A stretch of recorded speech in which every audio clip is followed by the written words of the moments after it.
Welcome to Public Forum, a community outreach program produced at North Idaho College on the shores of Lake Coeur d'Alene.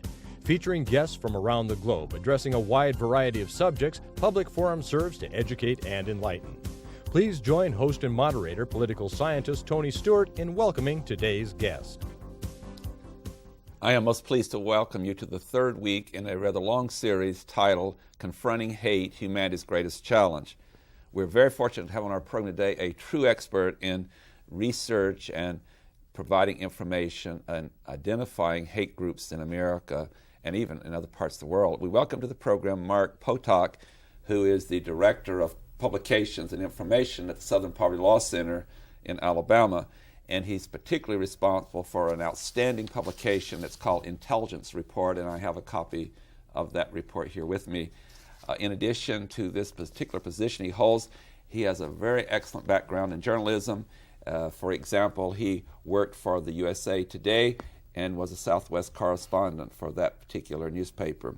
He has also worked at the Dallas Times-Herald, the Miami Herald, and the Times based in Hammond, Indiana. For 3 years, he also worked in Madrid, Spain, where he did writing and research for magazines, newspapers, news agencies, and travel publishers. Our guest is a graduate with honors from the University of Chicago in the field of political science.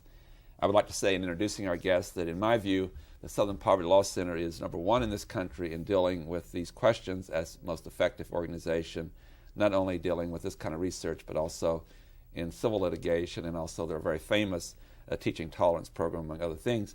With that, Mark, welcome to the program. It's great to have you here. Well, thank you so much for having me. And as always, I'm pleased to have our panelists. First of all is Janelle Burke, who is an attorney in the state of Idaho, and next to her is Miss Erna Reinhardt, who is Director of Public Relations at North Idaho College. Excuse me, I have a little bit of a cold today. And with that, I shall ask Janelle to commence the questioning. Mark, welcome to the program. You are a journalist, as Tony explained in your credentials, and you are also the editor of the Intelligence Report. But what exactly is your job with the Southern Poverty Law Center? What all does it entail? Well, really what I do is I run a magazine. That's the principal thing, the Intelligence Report. And it was not always a magazine. I mean, I came in about 6 years ago when it was a very small newsletter printed on, plain white paper. And so what I've done over the last 6 years principally has been to take this and build it up into a full-color publication, and also a publication that's really different in tone. I mean, I think like a lot of nonprofits, we had a publication which was, kind of self-congratulatory. It's sort of, we quoted ourselves a lot. It was essentially an encouragement to send funds and so on, although it was certainly meant to help police officers and that kind of thing. So that has been my job for 6 years, to build this up into a serious journalistic project. And I also deal with kind of the other side, meaning I talk to reporters all the time. I talk a lot about these very issues to reporters because we get, many questions every day. What kinds of things would you find in the Intelligence Report? What kinds of reporting would you find there? Well, we really kind of specialize in doing exposés. That's certainly not all of what we do, but many times we do stories that try to kind of rip the mask off some of the groups that, are not so open about what they are, that say, we're merely a conservative group and, but certainly not racist, heaven forfend. When in reality what one finds, if you do serious research many times, is that these groups are, flat-out neo-Nazi groups or Klan-like groups and so on. So we do a lot of that kind of thing. We write various other kinds of pieces. I think, for instance, of this piece, which had to do with the hate crime statistics in this country, which are commonly reported at, 8 to 11,000 or so a year. And we did, a very serious, careful analysis that involved surveying all 50 states. And what we found was that they were just grossly underreported, and that really the level of hate crimes in America is something like 50,000 a year. In other words, 5 times what the actual national reporting is. Erna Reinhardt. Many of these groups that you work with, Mark, probably want to keep a lot of what they do and their membership to themselves and don't want to be exposed. So tell us, how do you go about doing the job that you do, and how difficult is that? Well, that's true. I mean, they lie. They lie as a matter of, it's their lifeblood. They lie about their membership, and this is a very common thing. I have 80,000 members. I have 40,000 members. And, when you really push on the thing, you find out they have 50. And, 40 of those haven't sent their dues in the last 6 months, that kind of thing. I mean, we do our research very largely the way any investigative reporter would. These days, I have to say, the net's become incredibly useful, and you can do remarkable things with the internet. Certainly, one of the many techniques we use is to try and get into email groups that these organizations run. I mean, very commonly, you're not going to find anybody plotting to blow up any buildings on their webpage. And to be frank, you don't find that in the forums either. But when you get into interactive forums where people are talking to themselves within the group, you start to understand, really what is the group about. As you watch these sort of ideological discussions happening, as you watch people talking about how they're going to organize a certain demonstration, and so on. Excellent, thank you. I want to deal with something that you talked about during your presentation today, and that is, we talk about some victories. There's certainly been some important victories dealing with not only criminal prosecution of hate crimes, but civil. But I was very concerned today when you indicated as you were identifying these groups around America that you really think it's a very, very great struggle going on, and that they've increased in numbers and influence. Would you share that with our viewers? Yeah, I think that in many ways, one can make the argument that we're at a crossroads. I think that ideas that had been seen as really having been put down, ideas like the relationship between race and IQ, the false relationship between race and IQ, eugenics, the idea that the human race can be kind of bettered through breeding, essentially, really Hitlerian ideas. These have in many ways come back to the fore along with other kinds of ideas like defending the South in the Civil War really wasn't so bad. In fact, slavery was, ordained by God, and in any case, segregation after slavery was really a kind of policy designed to protect not only whites but black people too, and so on. And I think there is a real battle between sort of theocratic ideas and ideas, promoting a secular society, between sort of egalitarianism, which is now being, openly attacked. Not only by Nazis and Klansmen, but in some cases by university professors and intellectuals. I think as a general matter, the people who are important in this movement, and I'm talking broadly of the white supremacist movement, are intellectuals. These are not all kind of low-life crooks. And I think there's a real battle of ideas going on, and it's an important one. And really, our future kind of hangs in the balance. There's two more parts to my series of questions, and the second one is that some of these groups, have they not in recent years tried to disguise themselves with their literature, their dress, whatever, they trying to portray themselves as mainstream? Yeah, I think that goes on in many ways, and perhaps the best example of that is a group called the Council of Conservative Citizens, and what that is, it's a group that for many years, since the mid-'80s, has tried to portray itself as, essentially conservative group concerned with issues like affirmative action and immigration. But in reality, is a flat-out white supremacist group. And we had to do quite a little digging to make that clear that that was really the case. But of course, when you really did the work, when you did the research, what you found out was, this was a group that was literally created by the people who were principals of the old white citizens councils, the so-called Uptown Klan of the 50s and 60s, and based on the mailing lists of the white citizens councils. And then you go in and start to look at the people who actually make up the group, and you find people like, the infamous Flagpole Wilson, a guy who was at the University of Alabama during the Arthur and Lucy integration riots, in a flagpole, leading the white supremacists on. And that's what you really see. And again, these are the groups that I think are most dangerous to this country because they're dangerous to our political discourse. The Council of Conservative Citizens, when we sort of did our big expose on it back in 1998, had 34 members in the Mississippi State Legislature. That's remarkable, and 15,000 members. That makes a group like the Aryan Nations or the World Church of the Creator, these tiny little kind of groupuscules, look ridiculous. Some of these hardline neo-Nazi groups and so on certainly hurt people, but generally they hurt individuals. When you look at these bigger groups that are much more politically oriented, you're looking at a poisoning of the political process, the political discourse. Actually having inside political support. Yeah. Is one. This is a group that was very friendly with Trent Lott, and in fact was endorsed by Trent Lott several years ago.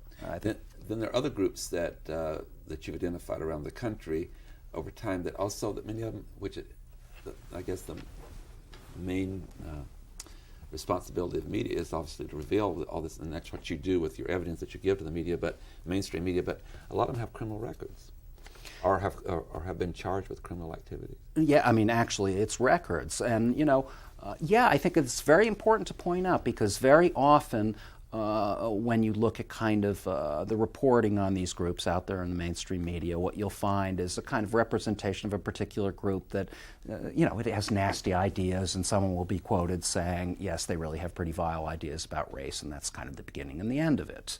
In the case of many of these groups, they are led by real low-life crooks. I think in particular of what was a few years ago the leading Klan group in America, the American Knights of the Ku Klux Klan.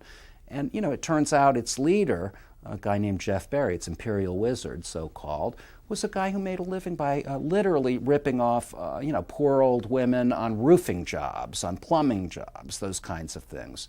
This group also had in its leadership a guy who had had his wife shot in the face in an attempted assassination. A whole laundry list of crimes like that. And sometimes I think it makes the point to the public much more clearly that these groups are it's not only that they have quite unpleasant ideas, they'll kill you. Thank you. Janelle Burke. I would like to expand some on an issue that you touched on briefly before, and that's your evidence gathering. Can you tell us how you go about evidence gathering and why it's so important to have proof for what you say? Well, one reason it's important is you'll get sued and you'll lose if you don't. Another, and I think really the genuinely important reason to be right, to have real evidence, is that, for us, credibility is everything. If we are seen to be exaggerating this stuff or somehow twisting it for our own purposes, perhaps fundraising or something like that, our material won't be taken seriously anymore, as it shouldn't be. So it's very important for us to be right and also to be even-handed. If someone, we are not concerned with, only criticizing Republicans, say, or as opposed to Democrats or somebody else.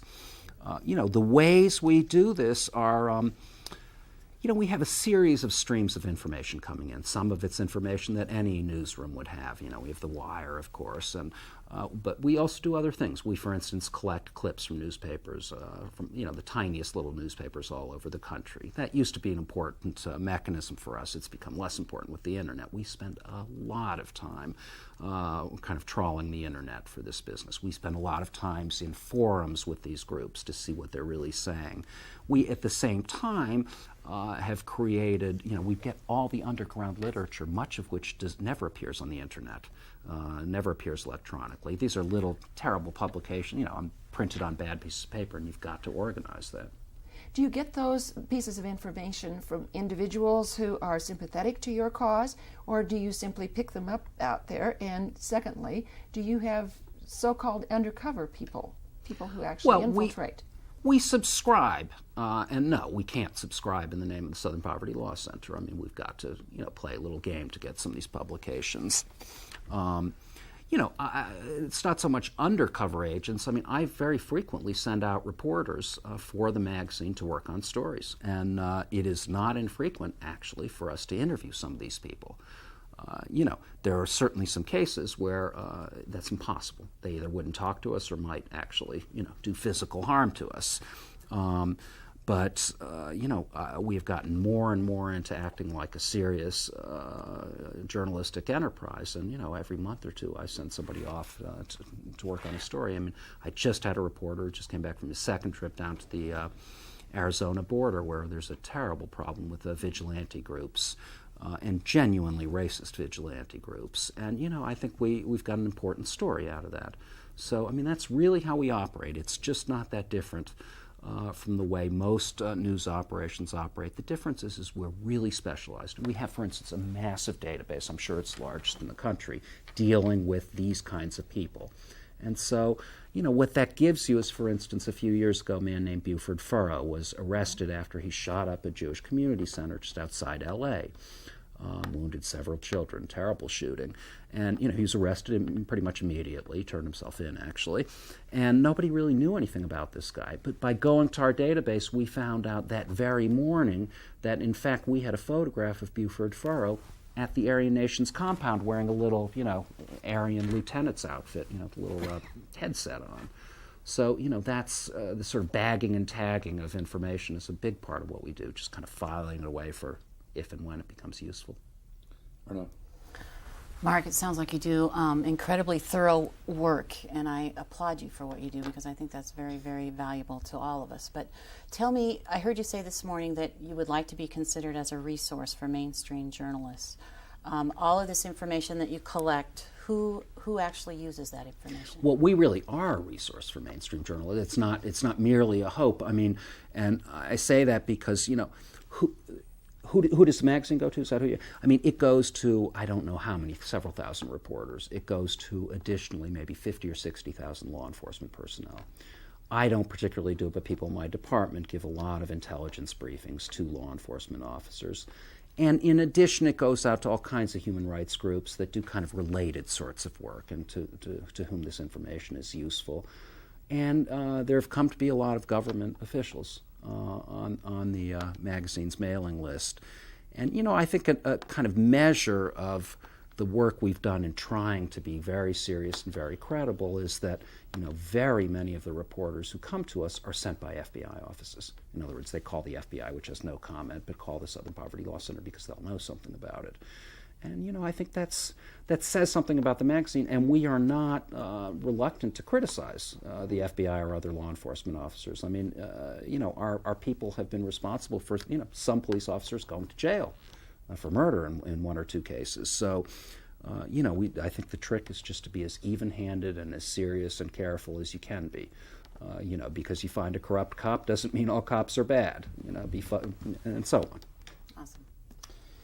And again, I've followed your information for a very long time, and of course we have a very close connection with Southern Poverty Law Center in this region of the country with for a lot of reasons, particularly the very famous case from the year 2000, the Silva case, in which the Keenans won $6.3 million with Morris Dees, the lead attorney in that case.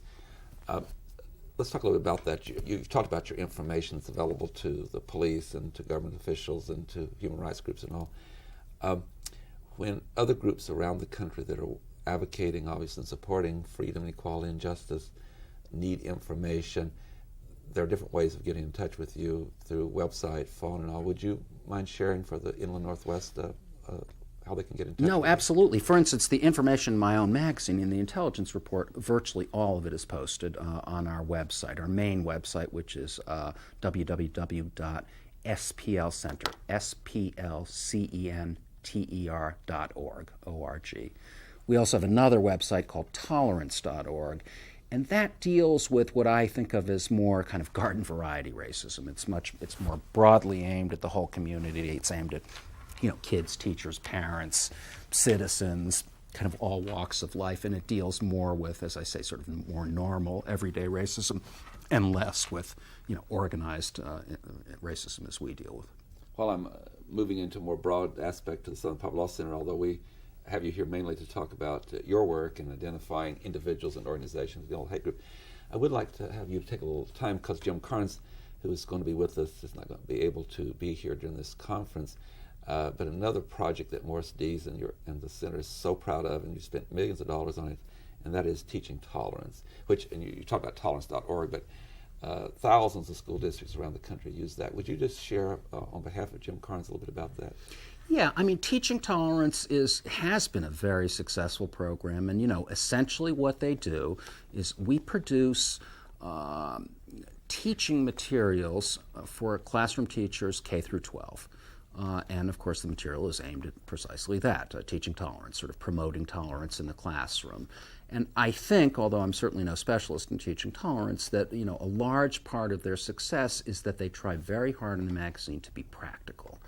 These are not theoretical discussions as a general matter. They talk about real life lesson plans.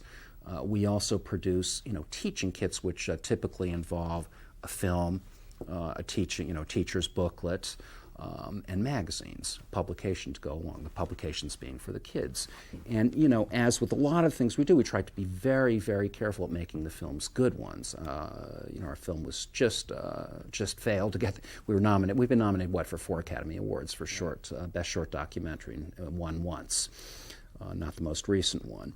But, the material goes out to something like 600,000 teachers, a great many teachers across the country, and I think is taken very seriously. And I have to say, there are places that will not use the material, that somehow think we're terrible subversives out to kind of twist young children's minds. But I think, as a general matter, that the education world really does view teaching tolerance as a very serious-minded enterprise. Thank you, Janelle. You have lists of some of these organizations. Give us some idea of how many are on your list, and then what kinds of lists you might maintain regarding these organizations. Well, we do, as part of what we think of as kind of public service, every year in my own magazine, we list 2 things: hate groups, which are race-based groups and which have been growing very steadily from the early 90s on. And we also list patriot groups, which are for us a kind of lesser category. We're talking about groups like the militias of the 90s. We're talking about groups that are, have very extreme anti-government theories, that as a general matter subscribe to all kinds of conspiracy theories about the quote-unquote New World Order. And generally oppose things like gun control and so on, but are not necessarily race-based, are not necessarily based on white supremacist attitudes or anti-Semitic attitudes. And that's a very big deal for us. And I think it's a big deal for us because this is a difficult business. You don't want to be making mistakes when you do these listings. And we list currently, 708 hate groups. It's a huge list. Wow. Very large number. Yeah. And, so a great deal of work goes into that, and I think it's useful in many ways. One of the things we see always with the lists is that every year after we publish the lists, many, many newspapers around the country do stories on their own local hate groups. And that is a useful exercise because, we can't be out there writing stories. I mean, I run a magazine with 3 people. We can't write about every single one of those 708 groups. We've got to kind of look for what seems to be most important and, the big trend stories and so on. But at all these, often little papers all around America, stories get written that add a lot of information to the public discourse about each one of these groups. So it really, the work we do, thanks to many, many other reporters out there, grows and grows and grows and becomes a very kind of useful body of information. How many of these groups have overlapping membership? I think quite a few probably do. Although I would say what's more typical is you get overlapping memberships with groups that are not quote-unquote extremists. In other words, you could see, for instance, we have covered for several years a group called the League of the South, which we list as a hate group and is, essentially animated by white supremacist ideas, although it tries very hard to say it's not. We've been looking at the Sons of Confederate Veterans for the last 2 years ago, which is certainly not a hate group, but it's it's kind of Southern-oriented heritage group. And we have found 2 things. We've been following the kind of attempted takeover of this group by extremists, and at the same time we've seen a huge overlap in membership there between real white supremacist groups like the League of the South and the Council of Conservative Citizens and the SCV. And that tells you something. You can see how a group is being kind of infiltrated and taken over at the same time as you can see by looking at what they say, how their politics are veering further and further to the right, and that's precisely what's been happening.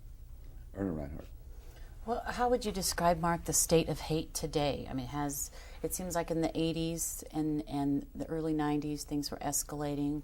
How would you describe today what is happening across the country? Well, I think it's a really interesting question because I think that, first of all, let me go all the way back to the 90s and say, during the 90s we saw 2 things happen. We saw, out of nowhere, the militia movement came starting about the beginning of 94, very late 93, and it goes up, up, up like this. Then Oklahoma happens in 1995. The Murrah building is bombed.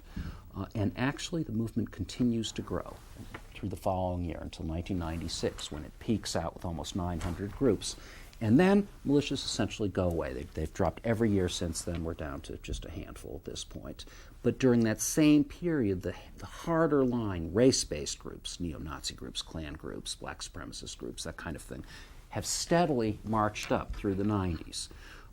So we've seen essentially 10 years of a worsening problem, even as, what the public really noticed, of course, was the militia thing, which was very flashy. But in reality, what I would argue are more dangerous, more serious groups have actually gone up all this time. However, the truth is that in the last year has been an incredible series of disasters for the white supremacist world. It really began on July 23rd. When William Pierce, the leader of the National Alliance, which is the premier neo-Nazi group in America, died very unexpectedly. And this was at a time when the National Alliance was bringing in $1 million a year net. That is quite unheard of for these kinds of groups. This is a flat-out neo-Nazi group. They were not only bringing in all that money, they were supporting a paid full-time national staff of 17 people. That's incredible. So that was going on. Pierce died.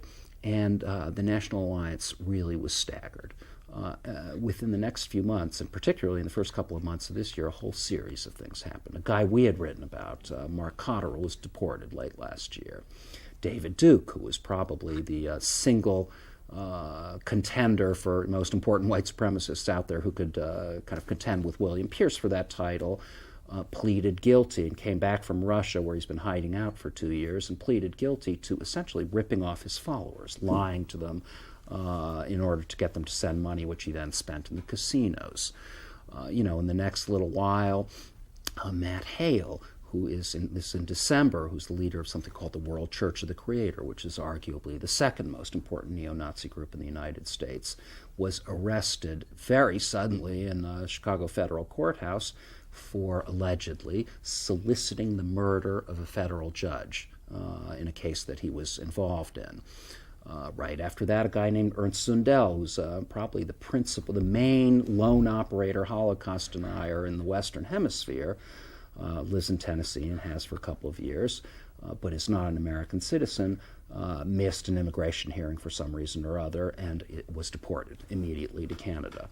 Since then there have been a whole series of arrests of lesser people, a lot of them in bombing plots and that kind of thing, but less important characters. On that note, I have to bring the permanent conclusion, Mark. I'm so sorry that the clock always wins on this program. We wish we had more time with you. It's been very exciting having you here, a very, very effective speech and interview here with us. And thank you again for coming all the way from Alabama to be with us. Well, thank you so much for having me. Ladies and gentlemen, we've really enjoyed bringing this program to you, and we'll continue this series next week, and we'll yet discuss this issue with another guest. Until then, please have a good week. I am Tony Stewart.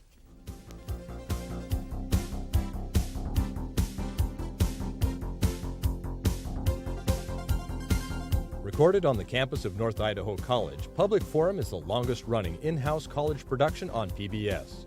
Each episode is pre-recorded live and is an educational outreach from North Idaho College.